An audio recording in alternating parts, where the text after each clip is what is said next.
Welcome back to another episode of the Resellers Mindset Podcast. My name is Mike, also known as the Used Book Guy on YouTube, along with my friend and fellow full-time reseller, Johnny B.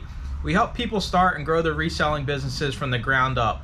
We also have a weekly Zoom call and private Discord for all YouTube members. Head on over to youtube.com/usedbookguy to join the channel and gain access to the full-length podcast, Zoom call, and private Discord today. Let's get into this week's episode. What is up, everybody? Welcome to another episode of Resellers Mindset Podcast. Mike sitting next to Johnny. His topic right here, right now. We're going to talk about pricing in the realm of how do we price? How do we think people should price their items?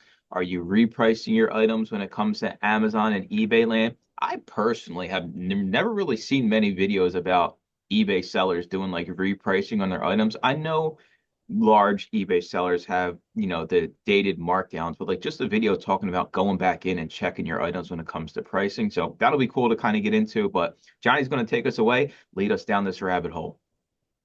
Yeah, I mean, it's probably the number one problem in reselling as a whole, I think, is just poor pricing strategy. Either you're going in one or two spectrums. Either you're overpricing your items and hoping for that once a year Christmas miracle sale and that you're that person, wishing upon a star if you're Pinocchio, which is just going to make less to attractive buyers. People are going to undercut you. They're going to get all the sales. You're not. And the other end is, which just results in low profit margin and potentially losing money on sales. The other way to do it is pricing way too low to try to move your product, but you're making no money and you're working for less than minimum wage at that point.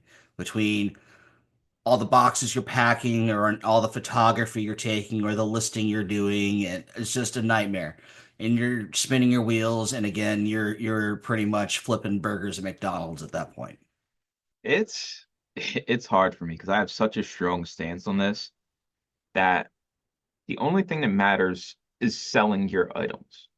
I'm not going to say it's the only thing that's going to contribute to you getting a sale, but it is the biggest factor that influences you getting sale on the item is the price. So all the idea that, well, my listing is better or my condition is better, that is a piece of the pie. But the pricing part is at least half of the pizza pie. Then everything else, in my eyes, it's more than half, but I'm just being generous here. Everything else kind of eats up the other part of the pizza. So if pricing is the biggest concern, the biggest thing people look for when they shop, why do you think every platform lets you filter price low to high, right? It's the same idea with other things you can filter by because it is important to the customer. And in Amazon land, I'll jump into Amazon land here because buy box, you go on the listing, you hit buy now. The biggest influencing factor is price of the item, even if it's by one stinking penny. One penny, one 0.01 pennies. That's it. And it's not even, it's 1/100th of a dollar. So the idea you could have your item priced 1 penny less than Johnny and get a sale because of 1 penny, but we are too stubborn to do this in the realm of Amazon because, well, I'll just wait in line. Or Johnny's a nice guy and I'm just going to match his price. Okay, so let's get all the naysayers out of the way. Well, it's based on location. Sure, if the buyer's in Texas and they live by Johnny and his items in the warehouse in Texas, and he's got his price more than mine, which is located in New York City or somewhere in Pennsylvania, then yes, he will have the buy box. But yet again, let's get back to the majority talk here. The majority is influenced by the price, not the location. If this is what matters, this should be our only focus. This idea that, okay, we send our items in, but items aren't selling, or I know what I got, right? How many times do we as resellers send somebody an offer to buy a bulk lot and they're like, price is firm. I know what I got. We are resellers. We're paying $1. Like we're getting the stuff for a quarter, 50 cents. Do we always have to be like, I know what I got? I don't think so. I live in the realm now where, hey, it is what it is. Maybe when I sent Barney in, it was a $20 DVD and it sold for $11. I still make my 450. I spent a quarter, I spent 50 cents. That's all this game is. Right. And I don't know, as a consumer, not a reseller, as a consumer, who the hell sorts high to low? They don't. Period. They're going to sort low to high after they do like maybe reviews or something. So let's talk eBay here. Okay, so person types in an item and it list pulls up. They're going to be looking at the price. Then they're going to click in the listing. That's where all the little other separators you've done have come into play. But to even get them to click on it, it has to be in a reasonable price range. It's when we get unreasonable or too low, where that's where our margins are going to suffer. Um, so market competition. So Amazon, there's usually one listing for the item, right? So we're all competing on this one listing. And the only separator we can do there is indeed price. That's the only one. Um, there, somebody may argue in the comments about, oh, there's the collectible category, Johnny, or there's the condition things. Well, you can get to stepping.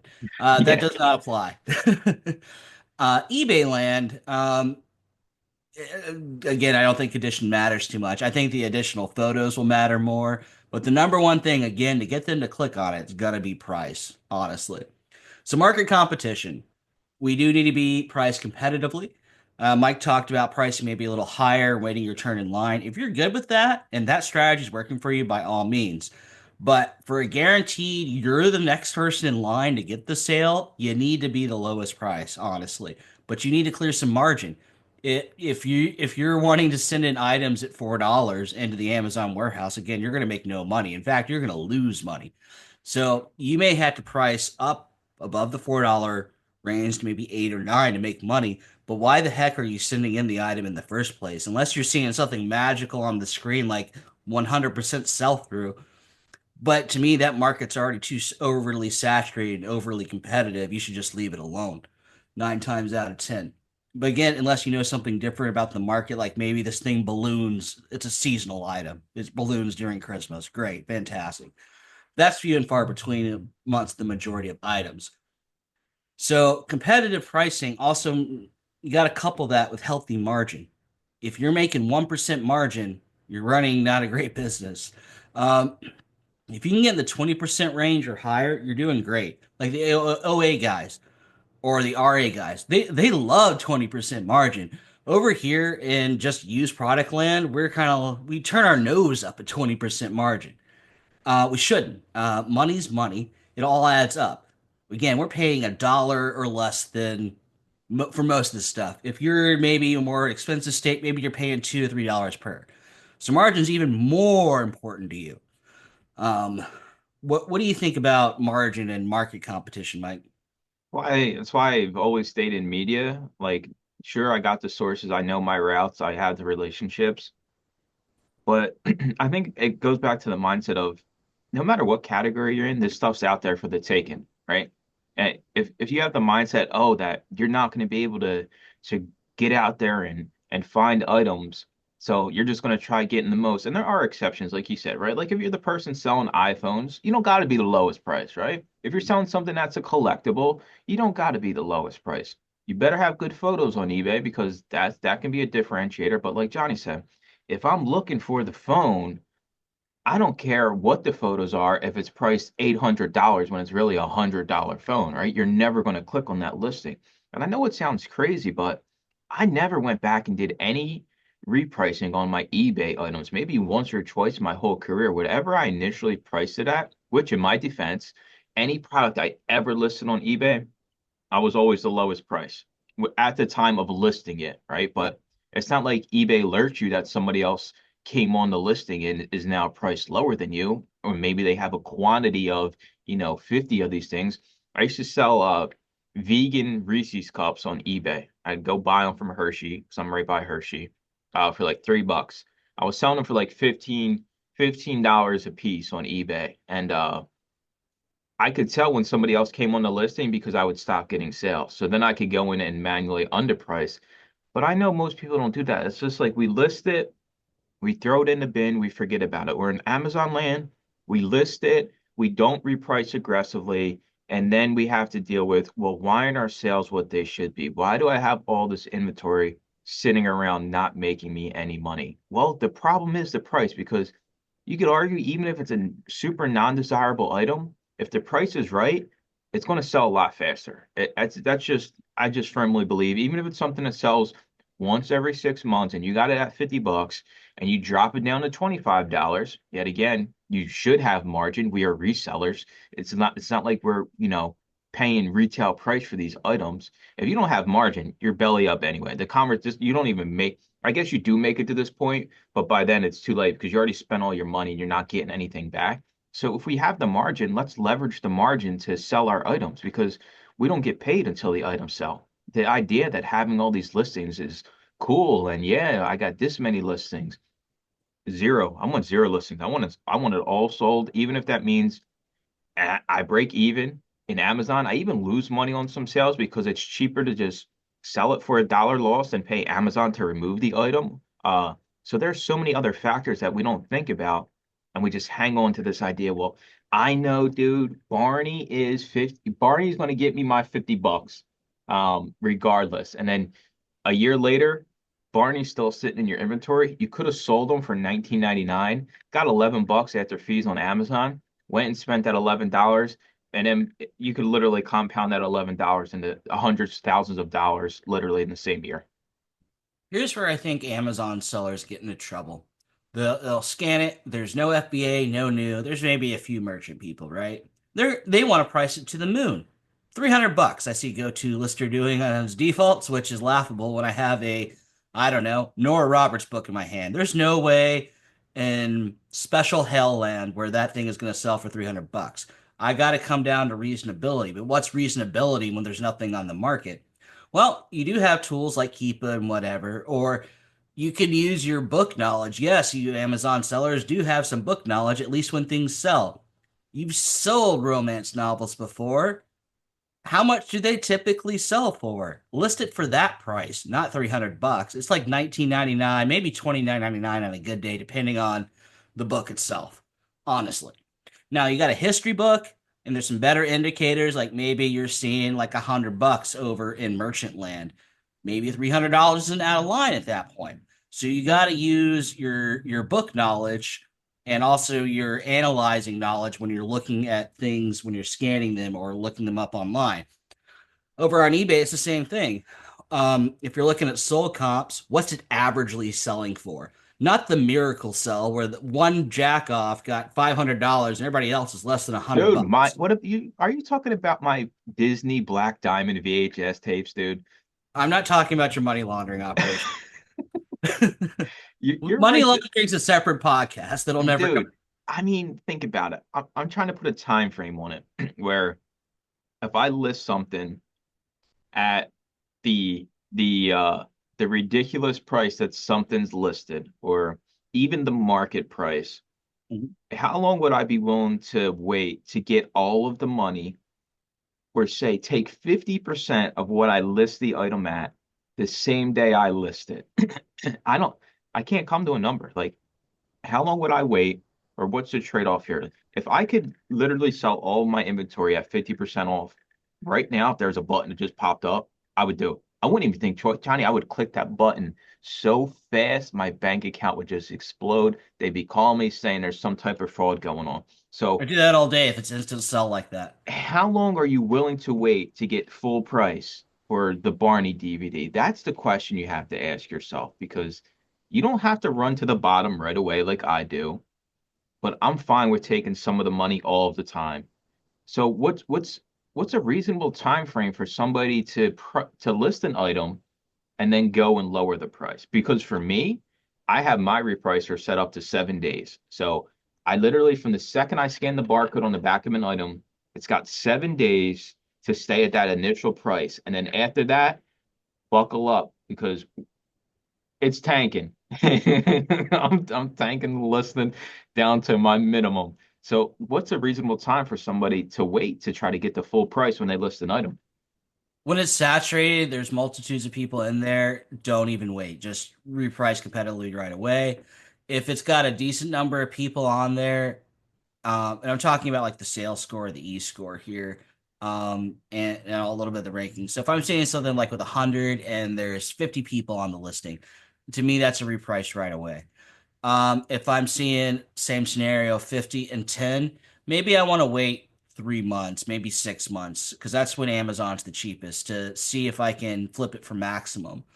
If I'm seeing 2 and 50, I'm leaving it at maximum price. The odds are in my favor until probably again after 6 months, I'll reassess.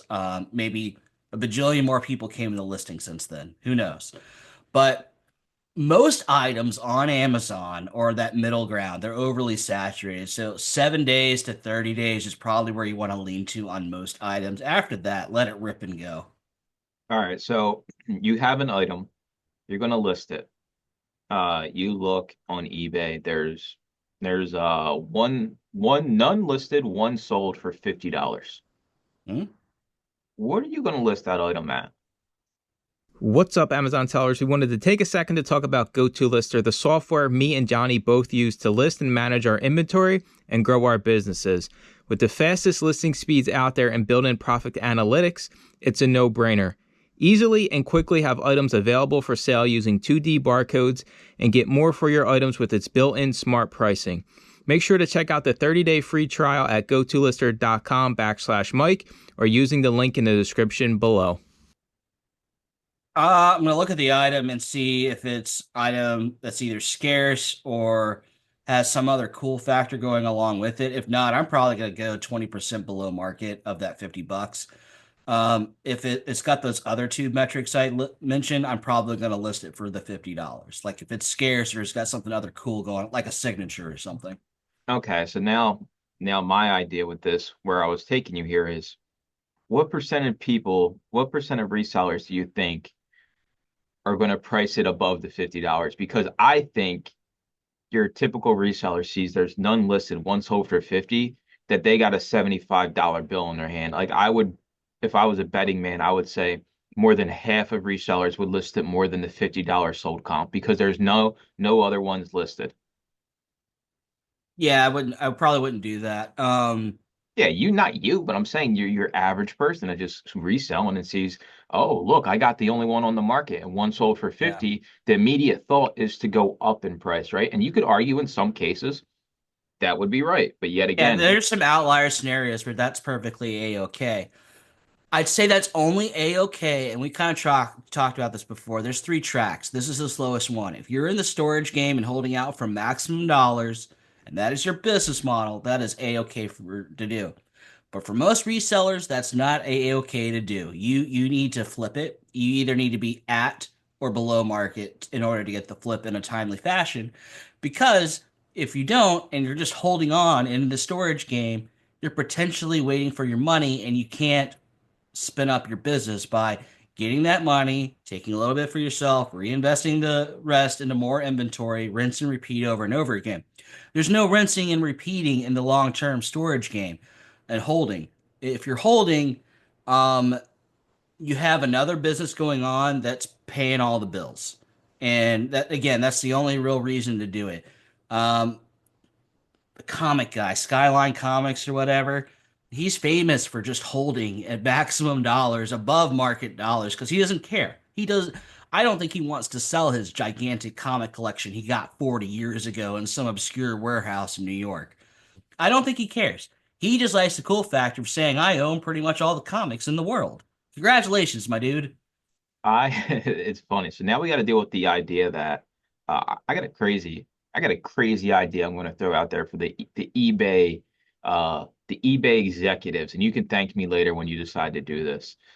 What if eBay, like Amazon, started charging a fee if you had a certain amount of listings listed for a certain amount of time? So in Amazon land, you have 6 months until an item becomes long term. Once it hits long term, you pay more in storage. There's Yeah. also a storage utilization ratio, which is how many of your items have been sitting for how long. And you pay more in monthly storage fees based on this because Amazon wants you to sell your items. In eBay land, you got a garage, like Johnny said. A lot of people don't want to sell their stuff. You list it and then you forget it and it just sits there and then you wind up with all these bins full of junk that's never going to sell. So I would be curious if eBay did something like this and said, okay, if you have items, but then again, I guess you could just delete and relist because that's the super hack to fix your eBay store anyway. Um, but if that wasn't the case, if people's mindset would change a little bit on eBay, if they said, hey, if your item's been listed for more than 6 months, then you're going to have to pay an extra 10 cents a month on that listing. I don't know if they want to do that because they get paid just like Amazon, they get paid for all the sales. Um, they do have those injection prices, as does Amazon. You get out of Amazon with their sub, their $40 sub. On eBay, whatever store size, you kind of get out of it. If eBay did that, I don't think it'd be eBay anymore. It would just be because people wouldn't list anything and everything at that point. They wouldn't. Nowadays, that's what you got, and that's what people like about eBay. It's I the see what you're anything and saying. everything store. Yeah, you can. eBay would Yeah. fold up shop. They would go to I don't know what's the next closest thing to eBay. Is it Bonanza? I don't know. Yeah, I see what you're saying, but it would benefit sellers because it would make them take an extra second to think, well, Should should I I? list this item or not? Yeah. Yeah, yeah. I mean, it would never happen, but I think it's just a mentality thing. And yet again, that's why I've always repriced aggressively on Amazon because they punish you for it on the back end. That's just the reality of it. And sure, 6 months is a good amount of time, but I like the fact that my stuff's selling once. So once you drop your box off at UPS to go to Amazon's warehouse, some of your items become available for sale. There's no better feeling than having your items scanned, getting home and seeing, I've been looking at Barney all week and he already sold and he's literally not even out of the UPS store yet. That I literally think that's the only reason I exist, Johnny, is because I repriced so aggressively and it has allowed me to grow the business and my bank account in ways if I was the person that said, I'm fine being second in line. I'm fine matching the price of everybody else. I think my business looks completely different, and I don't even know if it exists today. And that's my mentality around pricing, dude. I want to sell everything. I don't even care. Like just give me my 50 cents and the $2. I will go find more of this. There's plenty of it. I'm A-okay with it because not every item I'm going to get $2 on. The majority of my items I'm going to get between $7 and $12 profit on. Doesn't sound like a lot, but when you're sending in thousands of units every single month, it adds up. And yeah, it happens. I lose money sometimes on Barney. Other times, most of the time, I win. It's the idea of let's focus on the bigger piece of the pie, which is the price, which is winning more than you lose. That is how you actually grow a business and make money because I don't do this to store my stuff like this comic guy. And how many people out there, Johnny, are like that, right? Like they're the collector or they're super passionate and they love that they're such a Barney aficionado that this is one of my favorite DVDs. And I'm gonna list it, but it's gonna be for something that's just an exuberant amount because I'm so passionate about this stuff. And with books, I know this happens because so many booksellers are so passionate that, oh man, this is an Ernest Hemingway book, and this is such a great book. I read it, and you think it's worth more than it actually is because of your personal experience and your personal, I guess, idea of what something's worth instead of just going off what the market's telling you. Yeah, I'm gonna throw this at you. So if you can get, let's just take what you did last year, number of sales. If you can get $3 to $5 more per item and sell 20% less, would you do that? You're going to sell 20% less units, but you're going to go instead of undercutting, you're going to either match or go up by a slight number on each item. No, I want it No, all gone. you want it all gone still. I mean, that's fair. That is a legitimate business model. The people who want to price at or above, you're going to wait a little bit longer. Um, I think with the way if you're not up to date on the store upcoming storage bills, you may want to take a look, my friend. They're going up by 30% this year, and the removals going up by another 30%. So long term and removal is going to be no joke. A 30% increase in one physical year is insane. Absolutely insane. That is Amazon telling you they want you to turn the items.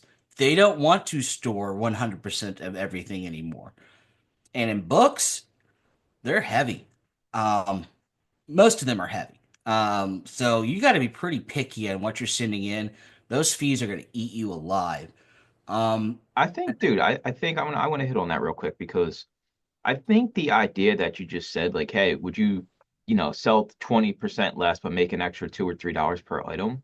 I mhm. think that exists in a lot of eBay stores, and I don't think it's necessarily wrong, but I do think you create this job for yourself. All right. I know. Reselling it's a job. I understand that argument, But for me, I see reselling as like a fun hobby where I can make a shit ton of money, right? Like it doesn't feel like a job to me. Sure, I have days where I'm like, this sucks. I'm driving an hour and a half, whatever.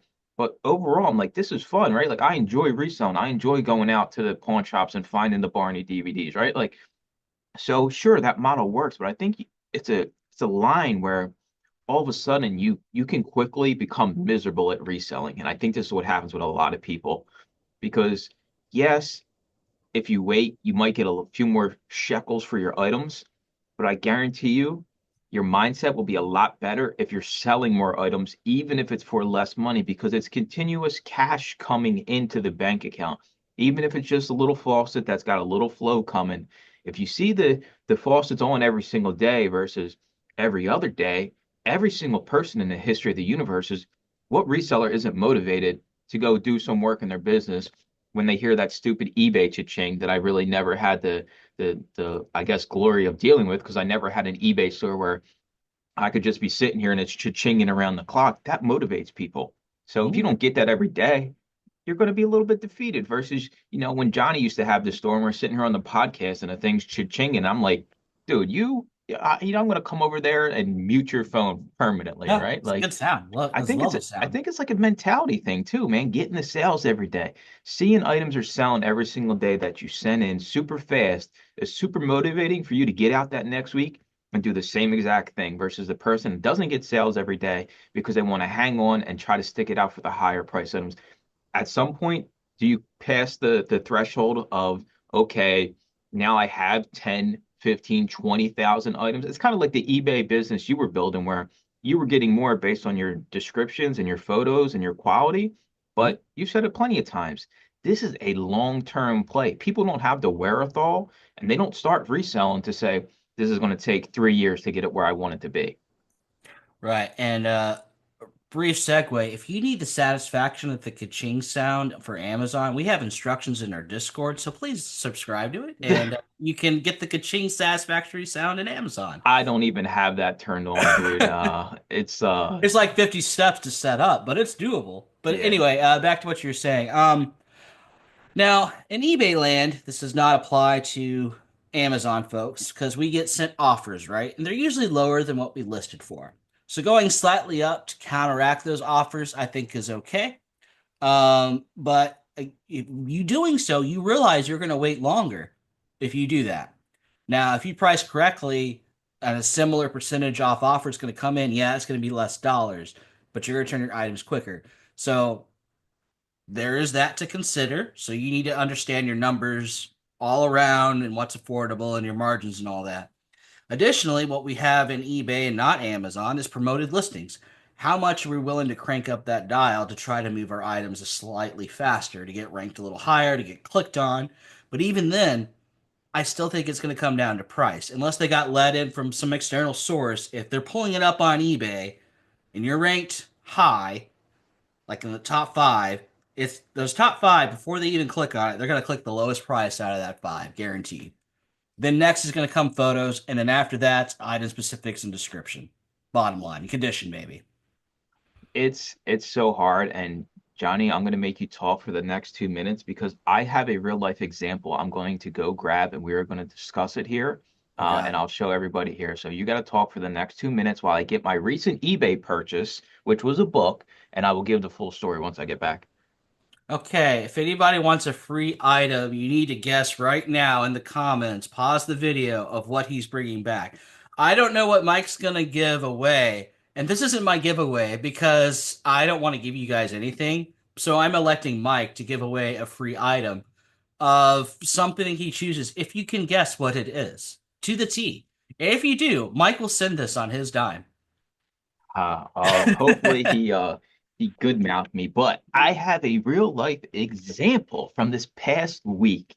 All right, so I'm not a big reader. Every once in a while, I do enjoy buying a book. So there was a book I've been wanting to get, and I'm going to show it here. It's called Taking Shape 2. The ISBN, so you all can go look it up, is 978-057-874-5268. Okay.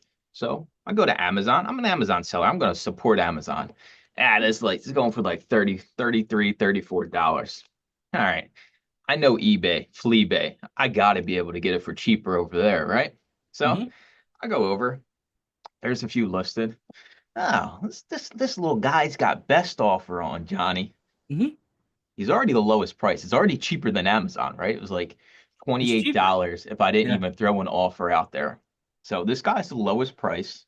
He's got best offers on. I shoot him an offer. Hey, 18 bucks. Sold.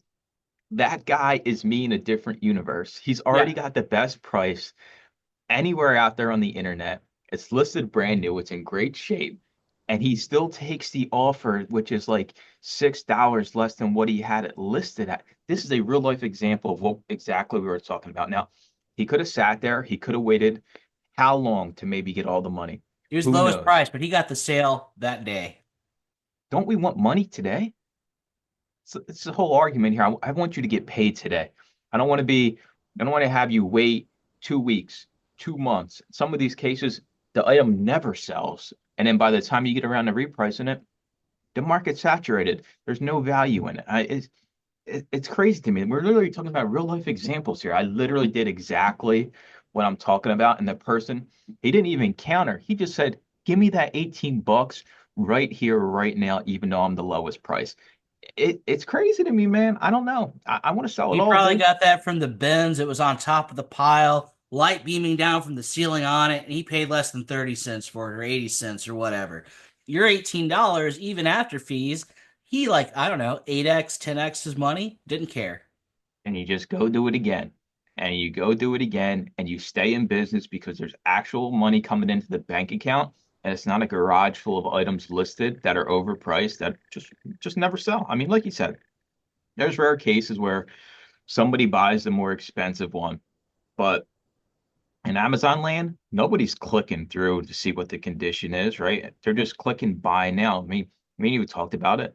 You don't even put condition notes. You don't got to put anything in there. It does not matter over there. But here we are as resellers. We can't keep anything simple, Johnny. It's all got to be like we're trying to get to Mars and figure out how to build life on Mars. And I'm just here to tell you, price your things competitively, even if your photos suck on eBay, uh, even if your condition isn't the greatest on Amazon, your stuff's gonna sell regardless. It's crazy. The only time I think it matters is on Amazon is when it's customer user error. They legitimately think they're buying a new item and they get your crappy used item and they leave you a negative review for that. But that isn't on you. That's the customer not understanding how Amazon works. They didn't realize it defaulted to the used copy. That isn't on you at all. That's just I don't know. I've had a few of those pop up more than I thought, but it's just a thing. The customer still doesn't understand Amazon. What the customer understands is on the buy box. They're going to add to the cart and move on with their merry little day. And if you're not the lowest price or you aren't the only listing, so you can command a few more premium dollars, you're not going to get the sale. There's a very small percentage of Amazon sellers um, that shop by the lowest price, I think. And I know some bulk sellers who are defaulting more to merchant. They make a lot of money because they are indeed the lowest price. They're even on merchant to maintain being the lowest price. But that's their business model. They're all in on being the cheapest one as long as they can clear a little bit of money. They have tremendous volume, tremendous storage, and a tremendous work day. They got to pack 100, 300 items a day. That's their business model. And more power to those guys. They work a lot harder than us putting, I don't know, 40 to 100 items in a box and shipping it out. We got to ship one thing. They got to ship hundreds of things a day. You got to be efficient. Most of us are just solo entrepreneurs, or maybe we have a significant other helping us, and we need to get paid for the work we put in.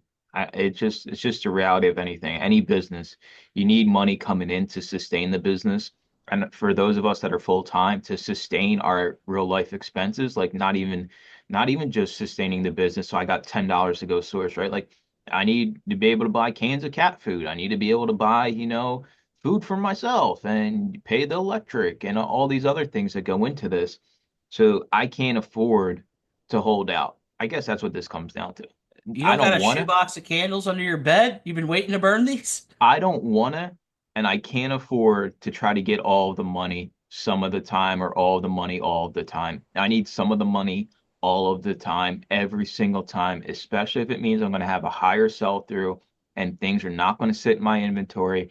And even if it's a few dollars trickling in multiple times a day, it's better than no dollars and living on, a hope and a prayer that eventually you're going to get the extra $5, $10 for the item because you know what you got. And I know what you got too. You got a business that isn't going to be around for very long because without money, what are you going to do? I mean, I guess you can just keep. I mean, I know this people just work full-time jobs and just continuously put money into reselling and never even make a penny reselling. So, I mean, I guess if you want to be that person, that's a-okay. I'm in the business of making money and not just, fiddle faddling around listing things just to list them. And if pricing is what controls my business, then guess what? I'm the lowest price every single time. And everybody, ever since I came out with that my repricing video years and years ago, everybody still gets bent out of shape. Every once in a while, I get a comment on there like, you're destroying the market by telling everybody to undercut. And I just say, sure, I know. But if I don't do it, like Johnny said, what do you think the mega sellers are doing? You think the mega sellers are here to play nice? You think they're like, oh, it's Mike, let's cut him a break. He's on this listing. Let's not drop it to $5 and lose money. They don't care. They sell stuff at a loss all the time. It's just part of doing business. Hmm. Now, I'm going to correct a few of you who have heard us but not listened to us. When you see things like from these mega sellers on the Amazon listing or even on the eBay listing, $4 or $5, let's just say they're the one off. We're not saying price below the one off bottom lister. We're not saying that at all. If you do that, you're going to make no money. So, okay, what's the next guy? Okay, this is much more reasonable. This $4 item, everybody else has got it at 12 to $30. That's in the realm of reasonability. That $4 or $5 guy, he just wants it out of his inventory. He's going to take a little bit of a loss. He's probably going to use it as a write-off. Congratulations, weird low margin seller. You're probably one of the big operations we just mentioned, and they got different finances than the rest of us, bottom line. So a few write-offs here and there, they don't care about. Or maybe they have special postal rates that you don't have. That's probably the bigger factor there. They can just go lower than you, plain and simple, and still clear, I don't know, a quarter. But they're happy to clear a quarter. You shouldn't be happy to clear a quarter because unless you're shipping out 500 to 600 items a day, those quarters ain't going to add up for you for your time. They simply aren't. So take what we say and actually hear what we're saying, please. And you don't get paid until the item sells. It's all reselling this. You can have it listed for whatever price you want, but you're not getting money back into your bank account. It literally costs you money not to sell items. I know you don't think about it like that, but I'm here to tell you that's what it is because you paid something for that. And even if you got it for free, because all you little free buggers out there get all bent out of shape too, even if you got it for free, you paid your time to list the thing, which is probably worth more than the money you're going to get paid on the back end anyway. But that's a whole nother discussion when it comes to value in your time. I gave some advice in a text group maybe 2 or 3 months ago. I don't think she listened to me. But anyway, she was like, I gotta need a bigger space. And I'm like, why? Because her space could hold 10,000 items, but she was doing lots and bundles. I'm like, well, I'm running out of space. So I'm like, I asked her realistically, how much of that stuff's selling? It was a really low number, really low percentage. I was like, well, instead of adding another overhead line expense to I wasn't kind, a business model that's failing, let's not.